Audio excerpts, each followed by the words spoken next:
전능하신 하나님 감사합니다. 하나님께서는 약속하신 것을 반드시 이루어 주시는 전능하신 하나님임을 믿습니다. 하나님께서 우리에게 약속하여 주시고 그 약속을 따라 일하심을 깨닫게 하시고 하나님의 일하심에 동참하게 하시며 하나님의 약속이 이루어질 때 우리에게 예비하신 하늘의 은혜와 복을 누릴 수 있도록 우리에게 기회를 주시며 은혜를 주시니 참으로 감사합니다.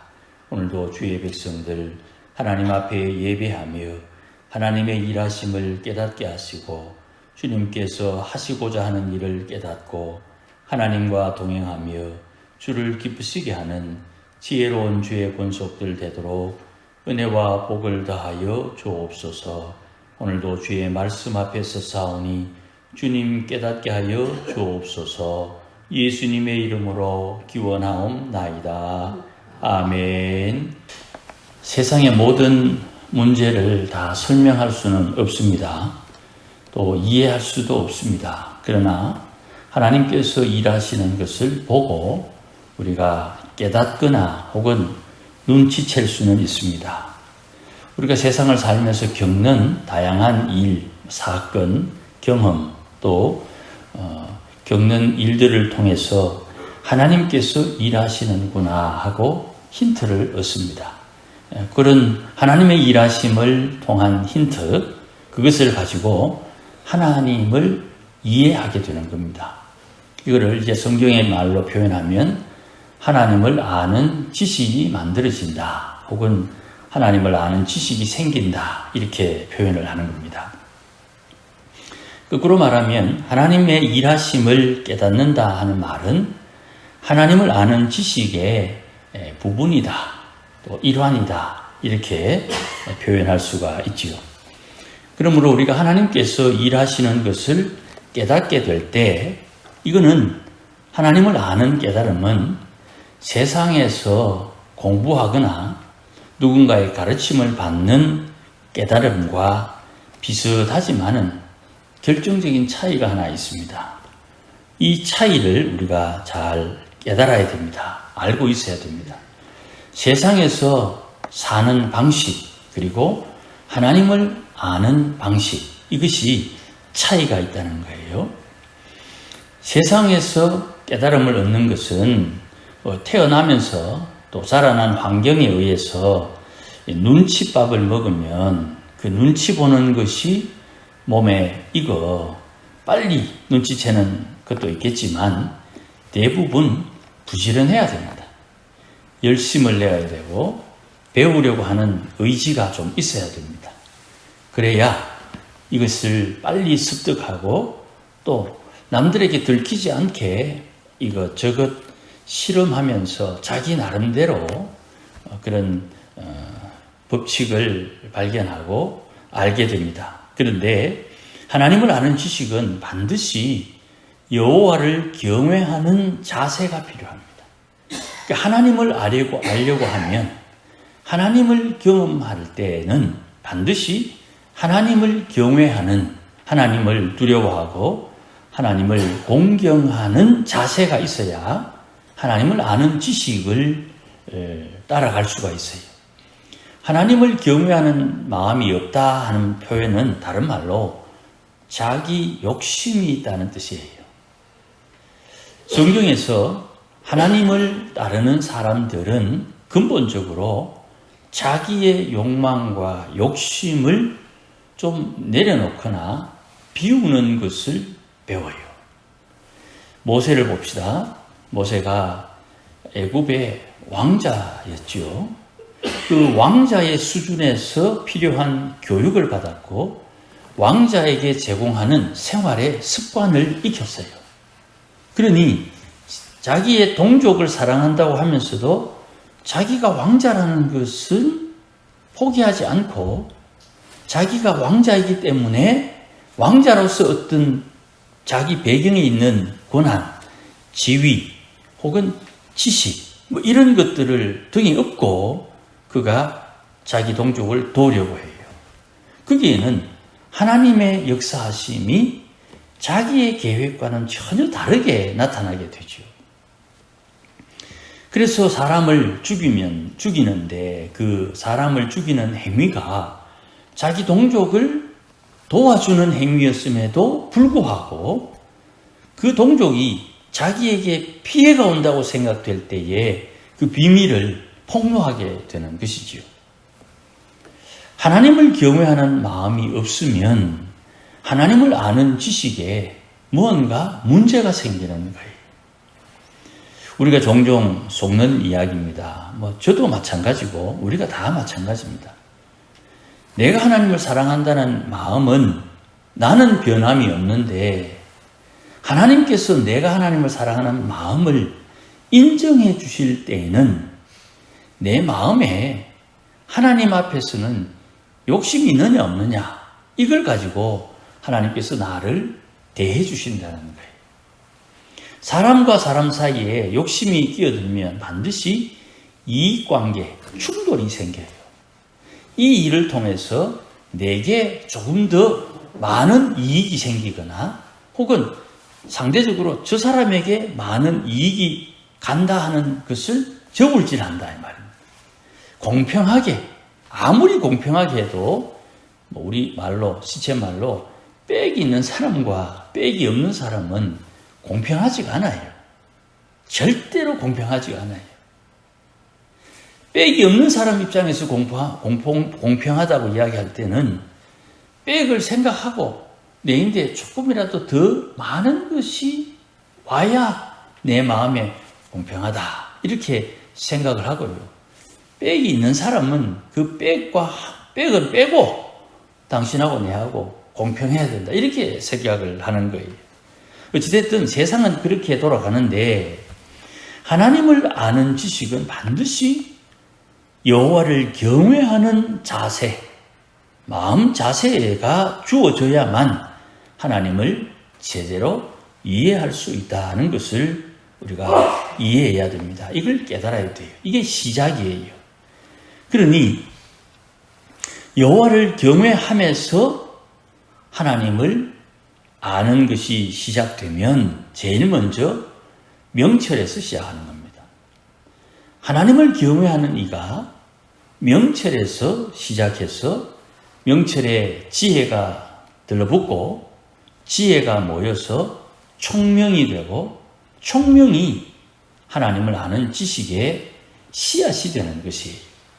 이 과정이 잠언과 전도서를 통해서 또 시편의 말씀을 통해서 우리에게 힌트를 주시는데 우리가 하나님을 경외하는 것은 여기저기 많이 흩어져 있으나 경외함으로부터 무슨 열매를 맺느냐 그 과정과 절차를 어떻게 찾느냐 이건 역시 신학적인 문제라 조금 어렵기도 합니다. 그 말씀을 잠시 나누려고 합니다.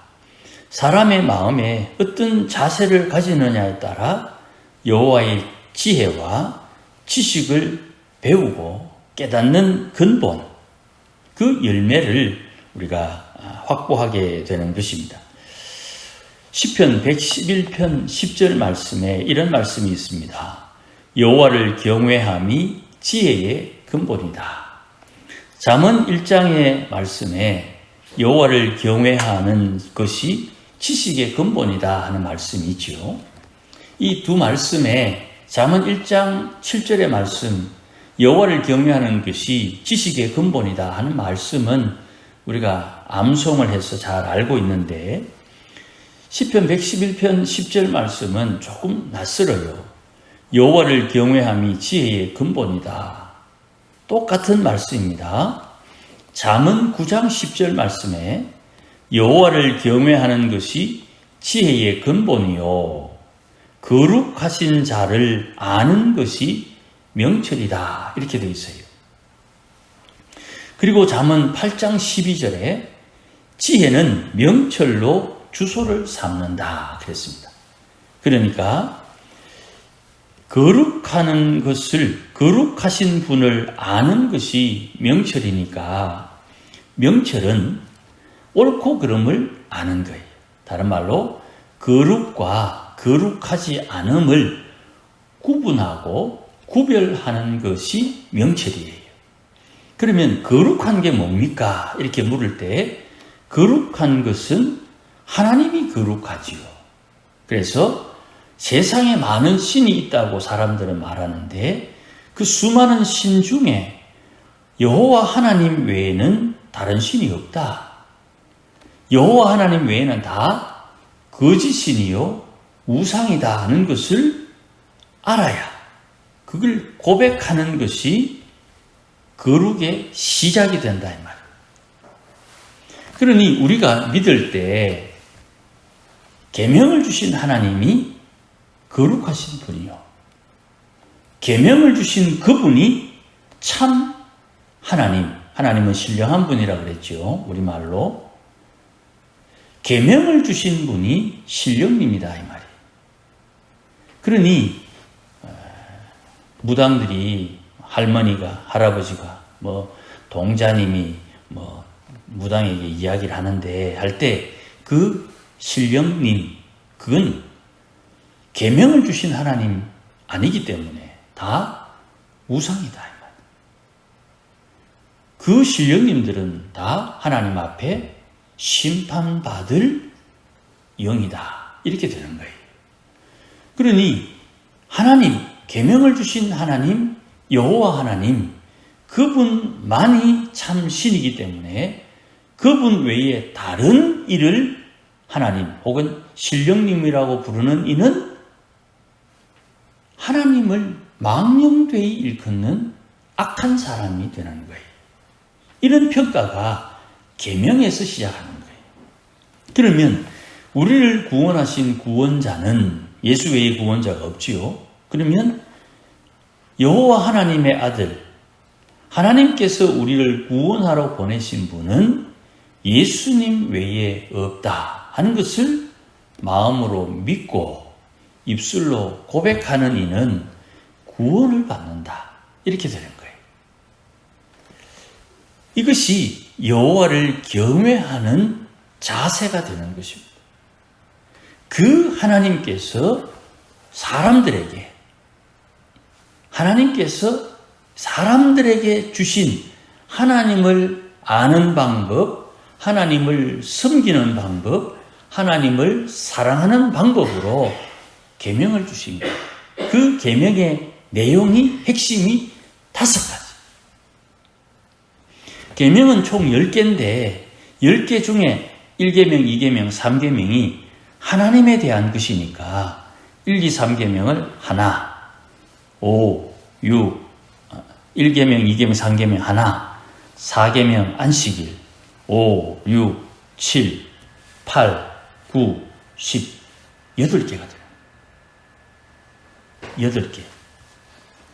이 8개 중에 하나님 관련된 것 1계명, 2계명, 3계명과 4계명 그리고 5개, 7개지요. 그 중에 나머지 하나.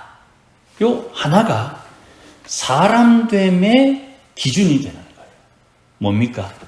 사람은 하나님을 만날 때 욕심이 없어야 된다. 사람은 하나님을 대할 때에 마음이 가벼워야 되고 마음이 가난해야 되고 마음에 욕심과 탐심이 없는 상태에서 하나님을 만나야 하나님을 제대로 이해하고 깨달을 수가 있는 거예요. 가난하다는 말은 우리가 생각하는 것처럼 돈 없어서 비참한 빌빌거리는 게 아닙니다. 내가 하나님 앞에서 나대지 않는 것을 가난하다 그러는 거예요. 천하 만물이 다 하나님의 것인데 하나님의 것을 빌려 쓰는 내가 마치 하나님 앞에서 내 것인 양 의시되지 않는다는 뜻이에요. 이 욕심이라는 단어가 저거 더 가져야 되겠다. 저것 내게 있었으면 좋겠다. 이런 인간적인 세상의 말과는 다른 뜻이에요. 그래서 남쪽에서 통일합시다 할 때에는 북쪽을 흡수하는 것, 북쪽에서 통일합시다 할 때는 남쪽을 공산화하는 것. 용어는 통일인데 그 꿍꿍이 속은 다르다 이 말. 이 용어를 같이 쓴다고 그 내용이 같다고 생각하면 세상에 속는 것이 되는 거예요. 성경에 나오는 무대에, 신약 성경에는 지중해가 무대가 되지요. 지중해를 기준으로 해가지고 동쪽에 이스라엘이 있고 북쪽에 로마가 있고 남쪽에 이집트를 비롯한 북아프리카 지역이 있습니다. 지중해를 중심으로 뺑 돌아가는데, 이슬람이 시작할 때 이슬람이 인원이 적으니까 도망을 갈 때 이집트로 도망을 가요. 이슬람 믿는 사람들이 이집트로 도망을 가서 거기서 적응을 하려고 하니까 꾸란에 나오는 예수, 꾸란에 나오는 아브라함, 꾸란에 나오는 모세가 있어요. 꾸란에 다 나오거든요. 그러니 우리는 꾸란을 믿는다. 그리고 우리의 신은 알라다. 이 알라라는 단어가 우리가 믿는 여호와 하나님이라는 단어, 신령님이라는 단어하고 그들 민족의 용어예요. 그래서 한국의 꾸란을 번역할 때 꾸란에 알라를 하나님으로 번역해요. 하느님으로 번역하지 않고 하나님으로 번역을 해요.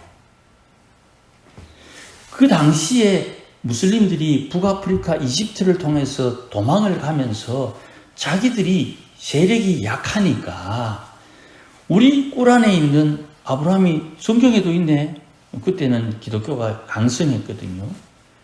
우리 꾸란에 있는 모세가 성경에 있네. 우리 꾸란에 있는 예수가 성경에 있네. 우리는 형제다. 이렇게 된 거예요.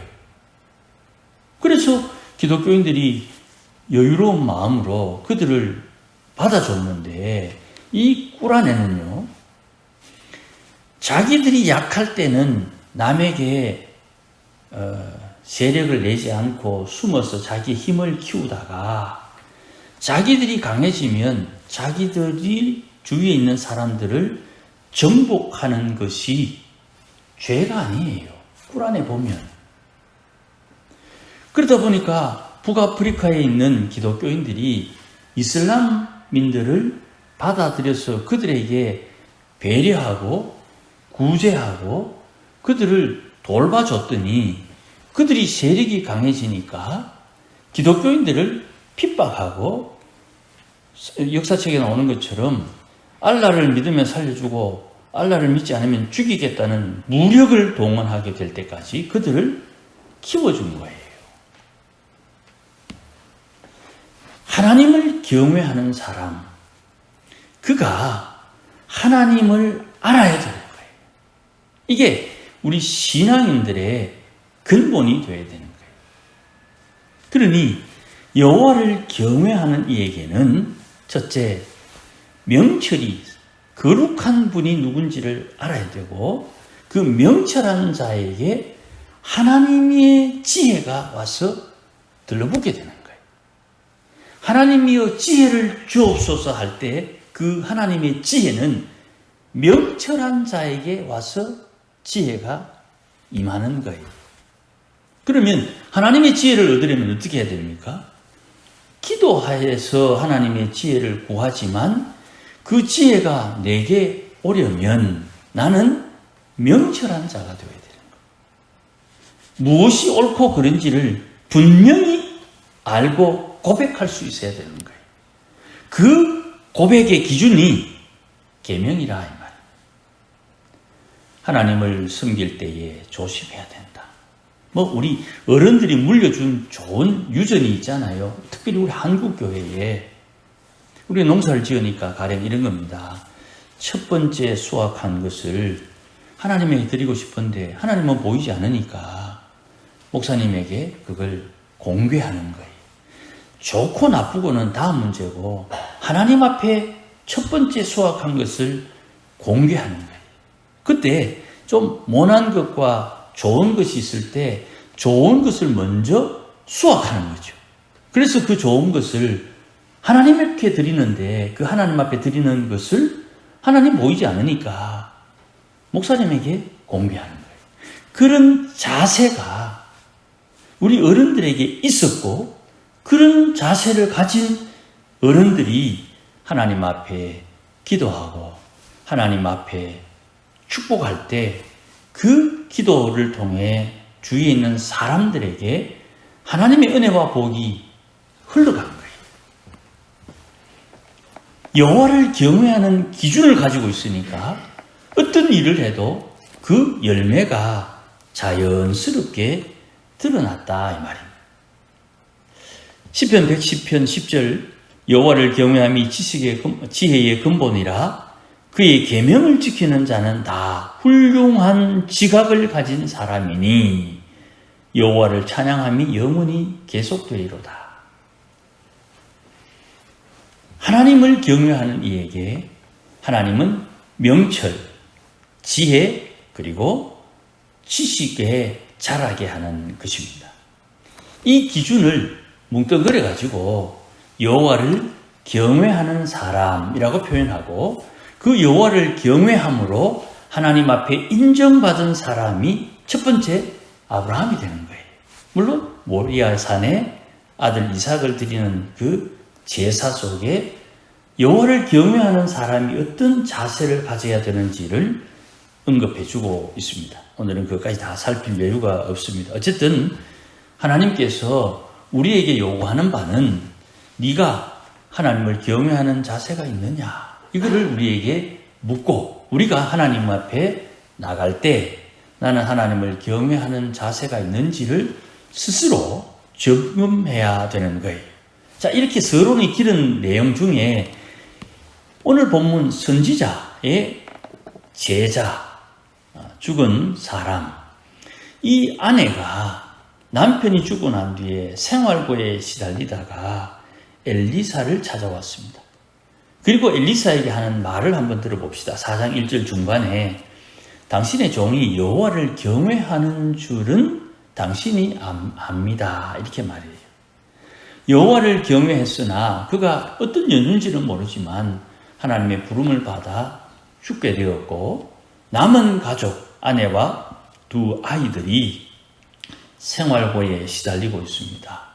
어떤 연유인지는 모르지만 빚을 졌고 그 빚 때문에 어려운 가운데 빚을 빌려준 사람이 두 아들이 어느 정도 장성하고 나니까 이 아이들을 데려다가 그 빚을 탕감하는 조건으로 종으로 삼으려고 하는 이런 상황입니다. 그러니 이 여인의 입장에서 볼 때는 참 괴롭지요. 남편이 죽었어요. 또 먹고 살기도 막막하고 아이는 있는데 또 빚이 있어서 이 아이들이 종으로 가야 되는 이런 상황이 불편한 좀 비참한 형편이에요. 이런 와중에 2절에 엘리사에게 와서 내 남편이 죽었으나 그는 여호와를 경외하는 사람이었습니다 라고 이야기를 하고 이 이야기를 들은 엘리사가 묻습니다. 2절에 내가 너를 위해서 어떻게 해주면 좋겠느냐. 이 질문에 이 여인의 답이 무엇이겠습니까? 뻔한 거지요. 거기에 엘리사가 너에게 무엇이 있느냐. 오늘 주일에도 지난 주일에도 말씀을 드렸지요. 있는 자는 더해주고 없는 사람은 없는 중에 있는 것도 빼앗긴다 그랬지요. 왜 그렇습니까? 믿음으로 안 하니까.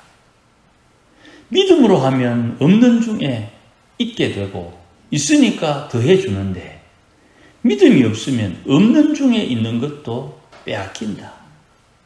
그러면 내가 고백하기로는 뭘 해야 되느냐? 있든 없든 믿음은 가지고 있어야 된다는 거예요.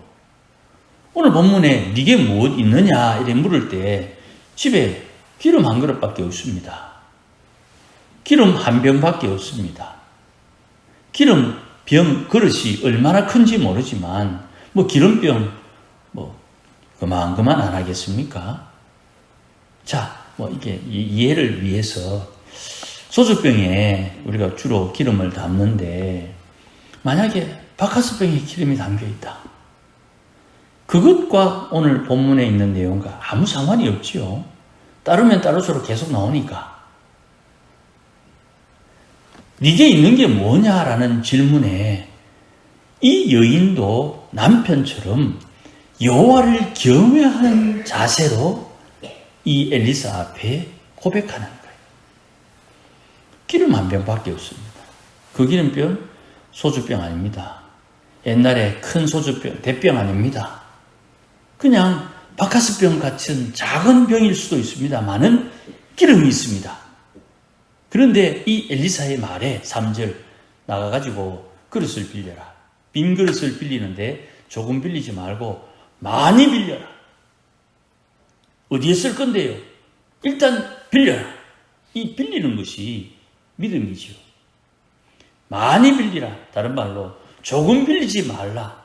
그 말에 여호와를 경외하는 이 여인이 어떻게 행동하는지가 그 인생의 다음을 결정하는 기준이 되는 거예요. 그러니까 어떤 상황에 하나님께서 내게 말씀하시기를 네게 뭐가 있느냐? 혹은 네가 원하는 게 뭐냐? 혹은 내가 뭘 해주길 원하느냐? 뭐 이런 유의 말씀을 성경을 통하든지 성도끼리 교제하든지 설교를 듣든지 뭐 우리 교회에서 제가 설교하든지 장로님이 설교하든지 외부에 강사가 와서 설교하든지 기독교 방송을 들었는데 텔레비전에서 나오는 그 목사님이 이야기하든지 유튜브를 듣다가 그 유튜브 강사 혹은 유튜브에서 나오는 하나님을 소개하는 말씀, 증거하는 말씀 속에 들리든지 무엇을 원하느냐, 무엇이 있느냐, 어떻게 해주기를 원하느냐 하는 유의 말씀이 있을 때에는 일단 덮어놓고 믿음으로 반응을 해야 되는 거예요. 믿음으로. 그런 기회가 자주 오는 게 아니에요. 하나님께서 우리에게 무언가를 말씀하실 때에 그 말씀에 믿음으로 반응을 해야 되는 거예요. 많이 빌려서 두 아들과 함께 들어가서 문을 닫고 기름을 그릇에 옮겨 담아라. 차는 대로 옮겨 담아라. 자, 여기에 하나님을 경외하는 남편이 하나님의 선지자를 통해서 하나님을 경험하게 되는 거예요. 자, 보십시오. 이 여인의 두 아이가 종으로 팔려가야 되는 상황 모르겠습니까? 돈 빌려준 사람이 와가지고 고함도 치고 돈 내놔라. 안 그러면 내 두 아들 데리고 종 삼을 거다. 뭐 난리를 부렸겠죠. 그 이야기를 들은 이 두 아이의 생각에 마음에 우리 아버지가 일찍 돌아가시니까 빚을 지고 난 뒤에 내가 인생이 이제 종으로 팔려가야 되는구나. 이런 불편한 마음. 내 인생 이제 나락으로 떨어진다. 종이 되는 게 뭔지는 모르지만 참 주위의 사람들 보니 쉽지 않은데 이런 마음을 가진 이 아이들이 어머니와 함께 문을 닫고 하나님이 주시는 은혜를 경험하게 되는 거죠. 구원이라는 것은 하나님께서 역사하시는 것을 경험함으로 하나님을 알게 되는 거예요. 이 하나님을 알게 되는데 제가 앞서 말씀드린 대로 하나님을 경외하는 자세가 없으면 왜곡, 오해한다. 이런 일을 경험하고 난 뒤에 이 두 아이들이 뭐 문만 닫고 기름만 부어봐 기름이 나오나? 아니죠. 하나님께서 말씀하신 것에 믿음으로 응답했더니 하나님께서 역사하시고 이런 하나님의 역사 구원은 하나님을 경외하는 사람들의 부르짖음, 기도에 하나님이 응답해 주시는 거예요.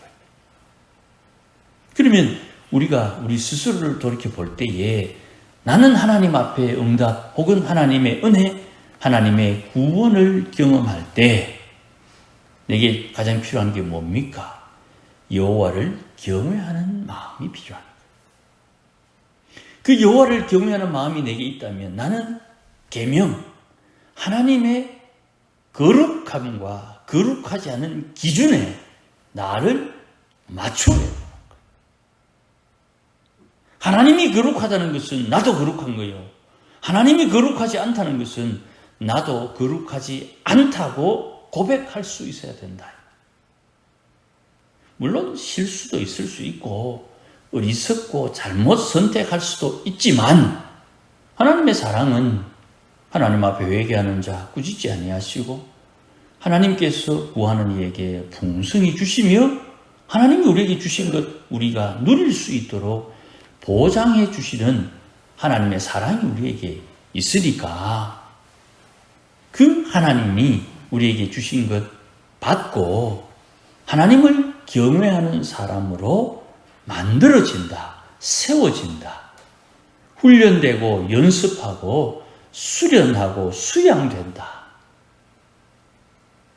이론이 아니고 이게 현실이라 이 말입니다. 그렇게 믿음으로 두 아들과 문을 닫고 그릇에 기름을 부어서 기름을 받는데 그릇에 다 차니까 그릇이 없나이다 하니 기름이 알아가지고 딱 끊어졌다. 이런 일을 경험하고 난 뒤에 시킨 엘리사와 순종했던 이 여인과 아이들 외에 모르는 이 사건을 엘리사에게 말했더니 이 기름 팔아 빚을 갚고 남은 것으로 너와 내 아이들이 생활하라. 이렇게 엘리사가 선물을 주는 것입니다. 하나님께서 우리에게 은혜를 주실 때에 이런 과정이 있다는 것 잘 깨닫고 하나님 앞에 기도하는 것입니다. 제가 말씀드렸잖아요. 다윗의 복을 주옵소서. 그러면 다윗의 복을 받으려면 한 10년 도망 다녀야 돼요.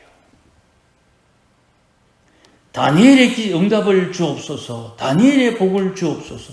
그럼 저 팔려나갈 수 있어야 되는 거예요. 그걸 견뎌야 된다 이 말이에요. 이거는 싫고 열매는 좋고 물론 우리가 다 그렇게 생각하지만 하나님의 사람들은 합당한 대가를 지불해야 돼요.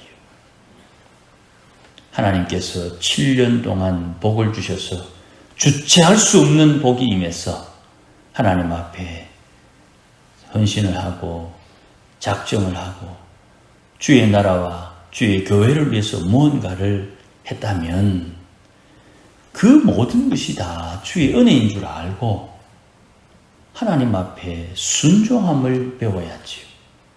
요셉처럼 말입니다. 13년 동안 종으로 살다가 하나님께서 그를 총리로 세우실 때에 이제 나 총리 됐다. 밑에 있는 것들 내 괴롭힌 놈들 다 죽었어. 이래 되는 게 아니고 지난 13년 동안 내 인생을 주도하신 하나님 앞에 주께서 내게 주신 꿈대로 14년 동안 내가 어떻게 처신해야 되는지를 요셉은 하나님 앞에 알고 있었단 말입니다. 그런 거로 우리가 하나님 앞에 겸손한 마음을 가지고 오늘도 하나님 여호와를 경외하는 사람이 되게 해 주십시오 라고 기도하고 내 마음에 하나님을 경외하는 자세가 되어 있는가를 스스로 살피는 가운데 하나님께서 거기에 합당한 은혜와 복을 우리에게 주실 때 그거를 잘 소화할 수 있는 능력, 준비, 은혜가 우리에게 함께 있어야 되는 거예요. 아무쪼록 두서가 없는 것처럼 제가 느끼십니다만은 여러분 마음에 하나님의 지혜가 있고 하나님 주신 믿음이 있고 또 하나님의 은혜가 여러분 마음에 있으니까 여러분이 지금 어떻게 해야 하는지를 하나님께서 여러분에게 가르쳐 주실 거예요. 거기에 따라 믿음으로 반응하고 믿음으로 응답해서 하나님이 지금 여러분 문 앞에, 집 문 앞에 두신 택배처럼 두신 하나님의 은혜와 복을 누릴 수 있어야 되는 거예요. 이 은혜가 함께 하시기를 주의 이름으로 축복합니다. 기도하십시다. 하나님 아버지 고맙습니다. 하나님을 경외하는 하나님이 하나님의 사람들이 되도록 복을 허락하여 주셨으니 오늘도 믿음으로 하나님 앞에 순종하며 응답하게 하시고 비록 갈 바를 알지 못하는 우리의 연약함이 있으나 이것이 되레 복이 되어서 우리의 생각과 계획대로 되지 않고 하나님이 우리를 인도하시는 아름다운 역사가 우리 가운데 드러나며 나타날 수 있도록 하나님께서 주도하여 주옵소서. 주는 내 인생의 주인이요 왕이시라. 하나님께서 내 인생을 이끌어 가실 때 두렵기도 하고 때로는 앞날이 어떻게 될지 몰라서 괴롭기도 하고 도무지 어찌 될지 몰라 내 인생이 어떻게 될까 두려움도 있겠으나 오늘도 생명의 주님께서 주신 약속의 말씀을 따라 성령의 인도하심을 따라 기도하며 살얼음 걷는 것 같지만 순종할 때 하나님 약속하신 대로 복을 주시며 하늘의 신령함과 땅의 기름진 복으로 역사하여 주시옵소서. 예수님 이름으로 기도하옵나이다. 아멘. 우리 시간 한번 기도하십시다. 1분만 우리 한번 통성으로 기도합니다. 하나님을 경외하는 사람이 되게 해주시고 우리 자녀손들 하나님을 경외하는 법을 잘 배울 수 있도록 하나님께서 복을 달라고 만남을 허락해 달라고 우리 한번 통성으로 기도합니다. 주여 한번 크게 외치고 함께 기도하겠습니다. 주여 하나님 아버지 감사합니다. 은혜 주시니 고맙습니다. 주의 말씀을 따라 오늘도 사는 믿음의 권속들 하나님께서 붙들어 주시고 하나님을 경외하는 삶을 살도록 은혜를 주시옵소서. 우리가 하나님을 경외하는 자세를 배우고 하나님을 경외하는 삶을 살게 하시고 하나님이 우리가 이렇게 하나님을 경외하며 사는 모습을 보고 우리의 자녀손들 하나님을 경외함을 자연스럽게 배울 수 있도록 은혜를 주시고 저들이 세상을 살아가는 동안에도 하나님을 경외하며 살 때 하나님 돕는 손길을 붙여주시고 하나님께서 역사하여 주시고 하나님께서 구원하여 주시고 하나님께서 악에서 구원하여 주시고 하나님께서 생명을 더하여 주시고 하나님의 역사를 경험하게 하여 주시고 하나님과 동행할 수 있게 하시며 하나님 앞에 기도함으로 주의 역사하심을 따라 하나님을 섬기며 살도록 은혜 위에 은혜를 다하여 주시옵소서. 하나님께서 오늘도 도와주시고 기도하는 주의 백성들에게 은총을 덧입혀 주시기를 원하오니 우리 심령 가운데 하늘의 은혜와 복이 임하도록 주장하여 주옵소서. 하나님 아버지 고맙습니다. 오늘도 여리모저모 하나님 앞에 많은 것을 듣고 깨닫습니다. 어찌되었든 우리가 하나님을 사랑하고 주를 섬기는데 하나님을 경외하는 마음 우리에게 허락하여 주시고 하나님을 경외하며 믿음으로 살도록 인도하여 주옵소서. 이렇게 살아가는 모양 우리 자녀손들이 보고 하나님 앞에 경외함을 배우게 하시고 하나님 경외하는 사람들에게 약속하시고 준비하신 하나님의 돕는 손길을 만나게 하시고 하나님의 도우심과 은혜와 복이 임하며 역사가 있게 하시고 지키심과 구원하심과 보호하심이 늘 나타날 수 있도록 하나님 주장하여 주시옵소서. 그리하여 오늘도 하나님께서 우리를 살려주시며 인도하시며 또 하늘 상급 잘 준비할 수 있도록 믿음을 새롭게 하시니 오늘도 하나님 앞에 은혜를 따라 살기에 부족함이 없도록 역사하여 주시옵소서. 하나님 아버지 오늘도 하나님 앞에 기도한 주의 백성들 살펴주셔서 하나님 앞에 경외하는 법을 배우고 믿음으로 응답하며 살게 하옵소서. 이제는 우리 주 예수 그리스도의 크신 은혜와 하나님 아버지의 크신 사랑과 성령님의 충만하심과 인도하심과 복주심이 오늘도 하나님을 경외하는 삶을 살기로 다짐하는 모든 믿음의 권속들 가정 가운데 자녀손들 위에 우리 교회 위에 이제로 영원토록 함께 계실지어다. 아멘.